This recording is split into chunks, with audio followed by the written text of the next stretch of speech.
presumptive Democratic presidential candidate Joe Biden, left, and U.S. President Donald Trump. Photos, EPAF, Etienne Laurent, Washington, EPAF, Jim Loscalzo. Presidential character is a crucial part of how the president performs the job. We consider the crucial elements of this and weigh Joe Biden and Donald Trump on that measuring scale.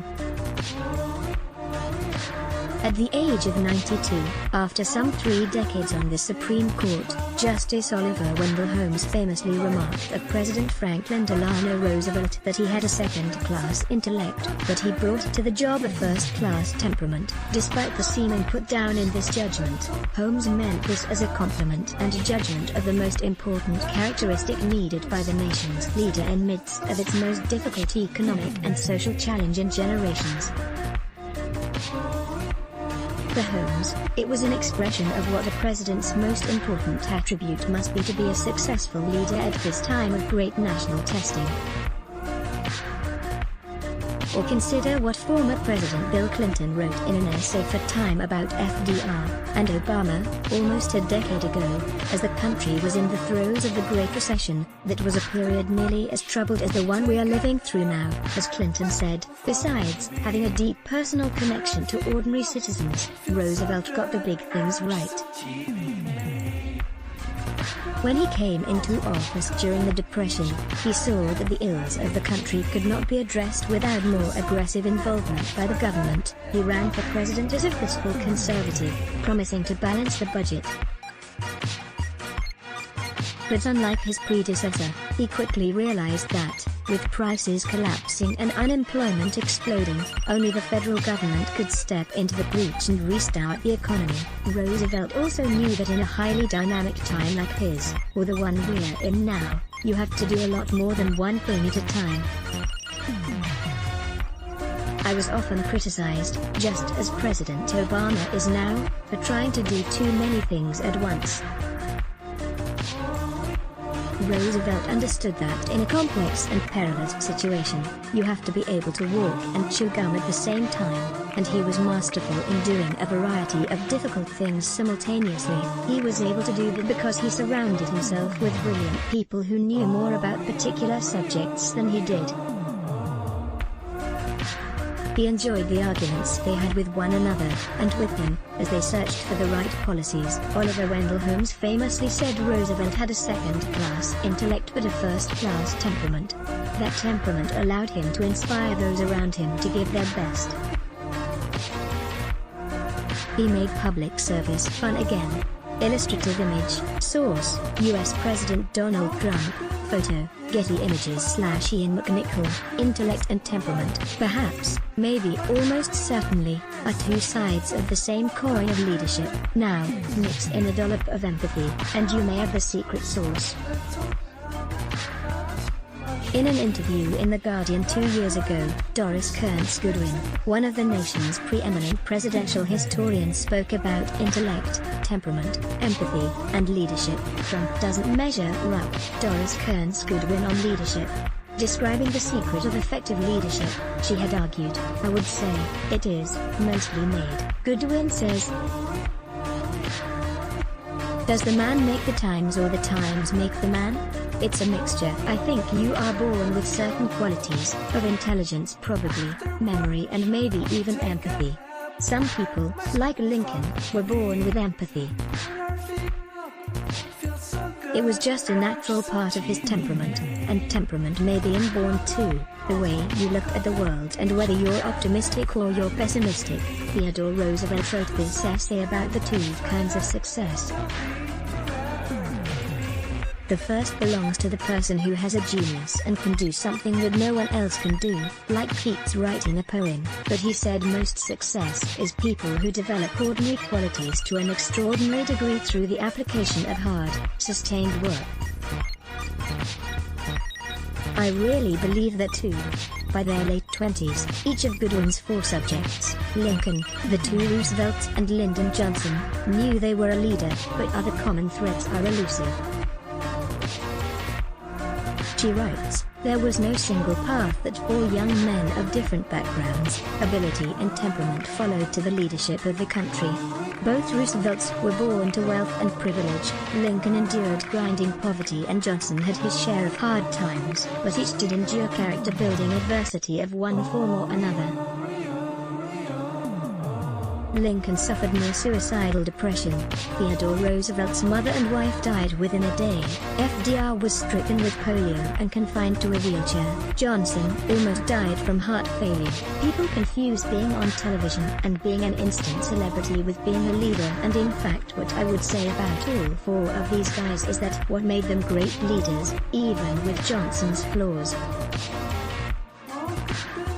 and they all had flaws, is at a certain point what they were seeking was not celebrity but fame, and fame means creating something lasting that stands the test of time because you've made people's lives better.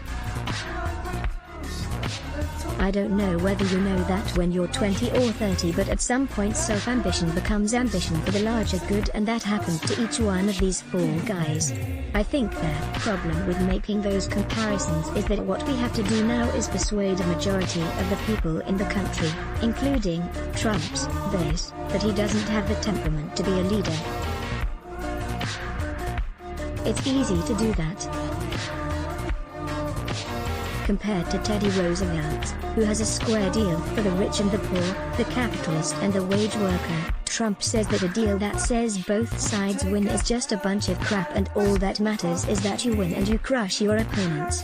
In the midst of our current troubled circumstances, it is some 4 months and a bit before the US once again is presented with a choice between two very different versions of leadership. Temperament and empathy crucially come before intellect, just as Justice Holmes had argued, because the president, whoever he is, always has nearly instant access to the fullest possible range of ideas, knowledge and learning, or at least can have, but only as long as a president is temperamentally prepared to listen to advice before finally deciding on something. As it is often said, no easy problems and decisions reach the president's desk, only the hard ones. The easy ones get sorted out well below the presidential level, but it is the tough, knotty ones that reach the resolute desk in the Oval Office, as the infighting among officials and competing interest groups from throughout society fails to get something resolved below his, or her, presidential pay grade. Now consider the incumbent president, that infamous Trumpian temperament, and the quality of his empathy that has been on display since he took office. As Paul Waldman had written about the incumbent president 2 years earlier in The American Prospect, a third-class intellect, but a fourth-class temperament, in an article describing a third-class intellect and a fourth-class temperament in a play on Justice Holmes' description, you'd have a hard time finding a Republican not in Trump's direct employ who would say with a straight face that the president is an intelligent man.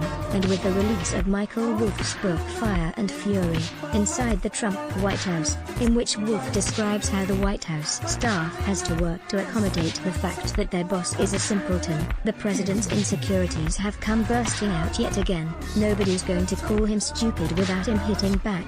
And so he has, announcing on Twitter that actually, throughout my life, my two greatest assets have been mental stability and being, like, really smart. Why he would write that he's like, really smart and not just really smart remains a mystery, but he went on to say that he's a very stable genius, instantly creating a line that will turn up in 1,000 comedy routines. Then he sent eager lickspittle Stephen Miller to CNN to testify that Trump is in fact a genius, while Wolff is a garbage author of a garbage book. In the years that have followed, rather than lead, rather than bring a splintered nation together or offer succor in a time of 3 interwoven national crises, Trump's every word and deed have been directed towards increasing the fissures on the national political landscape and keeping his core cult base intact. Increasing use of imaginary conspiracy theories and gross, demeaning racialized language has grown in its intensity. And his berating and battering of those beyond his immediate circle of influence continues to grow in intensity and impact. U.S. National Security Advisor John Bolton speaks to media at the Palace of Independence in Minsk, Belarus, the 29th of August 2019, reissued the 18th of June 2020. EPAF/Tatyana Zenkovich. But perhaps worst of all, as exhaustively documented by the just-published John Bolton memoir, The President's Former National Security Advisor, the book displays a shattering judgment on Trump's leadership ability and management skills. Okay, I shall agree here that Bolton's book is a tortuous work that reads rather too much like a file cabinet's worth of government memorandums of conversation stitched together by Bolton's exhaustive diary notes. But the details are compelling. In Bolton's book, he demonstrates the president has given a whole new level of understanding to the idea of will-o'-the-wisp, contradictory, confounding, mercurial decision-making, making even ill-considered decisions still more dangerous for the nation. Now, couple this insight with Trump's demonstrated ignorance of even basic factual knowledge about the nation, its history, society or place in the world, or his smug shrugs of disinterest whenever he has been called out on any of his nearly 20,000 mistruths, misstatements, or outright lies. Like the Bourbon kings of France, he has neither learned anything new, nor forgotten anything he is convinced he knows. Yes, presidents, like other global leaders, have been known to shade the truth, but rarely if ever as a basic tool of misgovernance. For Trump, it is at the core of his work. Now turn for a moment to his presumptive opponent, former Vice President Joe Biden. If pure intellect is the measuring rod, it is probably fair to say that as a legal, governmental, or philosophical scholar, Biden is not in Thomas Jefferson's class, let alone at the level of either one of the Roosevelts or of Abraham Lincoln. Few leaders are. But by the same token, over his years in politics, Biden has learned from his mistakes, such as his unwavering support for a criminal reform bill in the 1980s or the way he chaired the confirmation hearings of Clarence Thomas's Supreme Court nomination and his treatment of Anita Hill in the following years, though he has accepted the blows handed to him over these efforts, and along the way has built enduring relationships with African American communities and other minorities across the nation. Moreover, as vice president, he was one of the first in Barack Obama's administration to press for moving back from the Bush administration legacy commitment to an expanding, seemingly endless war in Afghanistan. By contrast, can anyone plausibly say the incumbent president has learned from any of his mistakes and grown in office? Instead, day by day, he seems to shrivel before us. Democratic Party presidential candidate Joe Biden, R., accompanied by his wife Jill Biden, L., speaks at a primary night event at the National Constitution Center in Philadelphia, Pennsylvania, USA, the 10th of March 2020, reissued the 6th of June 2020. PAF/Tracy Van Auken. But it is on the empathy scale where we can hopefully locate the quality that may best characterize Joe Biden. As Goodwin noted, each of her 4 exemplars had undergone serious challenges to the way they saw themselves and that tied them to others. For Biden, it was the loss of his first wife and one child in a fiery car crash in 1972, just before he took up his first term in the Senate, and then the death of another son in 2016 that, taken together, seemed to have reinforced an earlier quality of empathy first observed from life in a distinctly lower middle-class family in a struggling Pennsylvania town, rather as than the scion of a rich property developer, and deeply prejudiced one at that. As a senator, I have been told, for example, that when Biden learned one of his young staffers wanted to pursue a law degree via night classes, Biden rearranged the employee's schedule and organized a salary upgrade so that the would-be student could afford the tuition. Many other staff members can tell of similar stories of his interest in supporting them in their lives and work. But perhaps the most extraordinary story comes from the testimony of a rabbi in Wilmington, Delaware, Biden's longtime home state and city of residence. Rabbi Michael Beals has written of his own first encounter with Biden. The story I'm about to share with you about Joe Biden is special. In fact, I'm fairly certain I'm the only living person left who actually witnessed it firsthand. It was about 16 years ago, and I was a young rabbi, brand new to Delaware, on my way to lead a Shiva Minyan, a worship service following a death of a Jewish person. I was from California. Back then, I didn't know Claymont, Delaware from Scranton, Pennsylvania. Quick bit of background: when someone passes away in the Jewish faith, we observe 7 days of mourning, called Shiva. We gather a group of 10 Jewish adults together to say the mourner's Kaddish. It usually happens in a person's home, somewhere intimate. In this case, the deceased individual had lived in rent-controlled senior housing in a tall high-rise building off of Nimmons Road. Her apartment was too small to fit everyone into, so we conducted our worship service in the building's communal laundry room, in the basement of the high-rise. We assembled the 10 elders together, and it was in this most humble of places that I began to lead Kaddish. Toward the end of the service, a door at the back of the laundry room opened. Who walks in but Senator Joe Biden, head lowered, all by himself.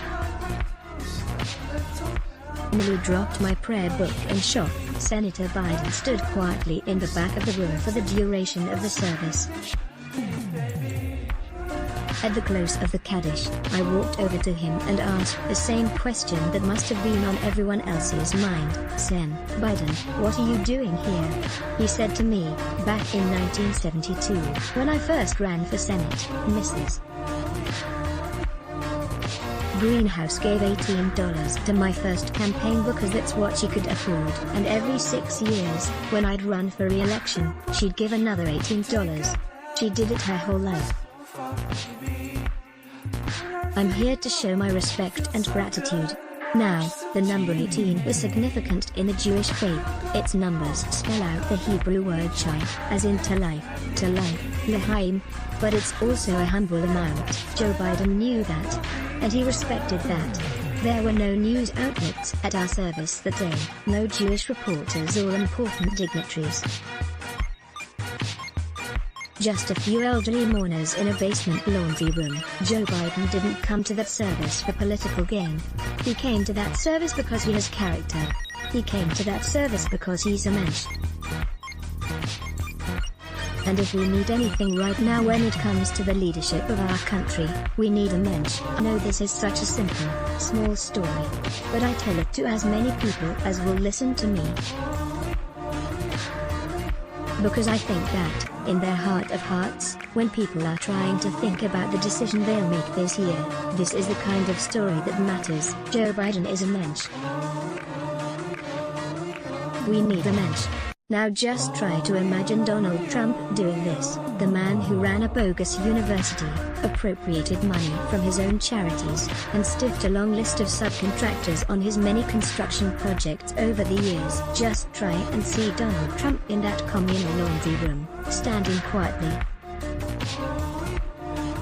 At this time in the nation's intersecting crises, medical, economic, and racial, the country virtually cries out for a mensch who can feel another's pain and hurt and who has principles he will continue to live by instead of seeing everything as a separate, discrete transaction in a win-lose game, and a person who can listen to others' ideas and insights, without insisting they should die like a dog for their miserable efforts. There, now you know where we stand on the upcoming election. DMJ Brooks Spector comments, share your knowledge and experience. Please note you must be a Maverick Insider to comment. Sign up here, or if you are already an insider, let's block cats. Why? Show your love for him. Click the link in description. Thanks for watching.